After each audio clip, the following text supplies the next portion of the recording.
নমস্কার, আমি Sharmistha. Mom's Kitchen and More চ্যানেলে আপনাদেরকে অনেক অনেক ওয়েলকাম জানাচ্ছি। কেমন আছেন আপনারা সবাই? আমি কিন্তু বেশ ভালো আছি।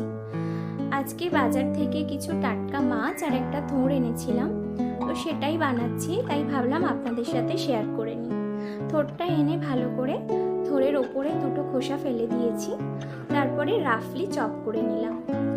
এবারে থোড়টাকে আমি প্রেসার কুকারে দুটো সিটি দিয়ে নুন দিয়ে সেদ্ধ করে নেব। আমি বেসিক্যালি থোড়টাকে ভাজাই করি। আপনারা যদি থোড় দিয়ে অন্য কোনো রেসিপি জানেন আমাকে কিন্তু কমেন্ট করে জানাবেন। আর এনেছিলাম নদীর টাটকা বেলে মাছ।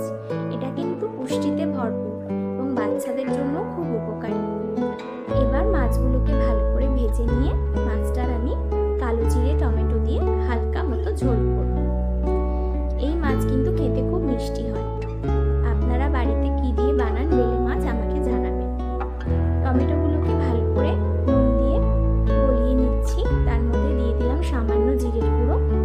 এবার মশলাটা কষা হয়ে গেলে গরম জল দিয়ে নিয়েছি। এতে আমি একটা কাঁচা লঙ্কা দিয়েছি। খুব বেশি ঝাল হলে আমার বাচ্চা আছে ছোট, সে খেতে পারবে না। ভালো করে ঝোলটা ফুটে গেলে ভাজা মাছগুলো অ্যাড করলাম, তারপর দিলাম ঘরে তৈরি গরম মশলা।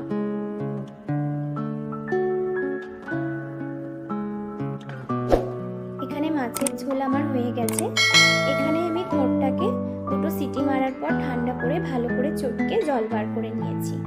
এবার ওই একই কড়াইতে 2 চামচ তেল দিয়ে নিচ্ছি আর দিচ্ছি সর্ষে আর কালো জিরে, শুকনো লঙ্কা ফোড়ন দিয়েছি সামান্য নুন। এবার নিংড়ে জল বার করে রাখা থোড়টা দিয়ে হালকা করে ভাজা করে নেব। দিচ্ছি স্বাদ মতো চিনি। থোড়ে কিন্তু সামান্য চিনি দিলে খেতে বেশ ভালো লাগে। ভাজা হয়ে গেলে কিন্তু থোড় রেডি। পুরো ভিডিওটা ভালো লাগলে অবশ্যই একটা লাইক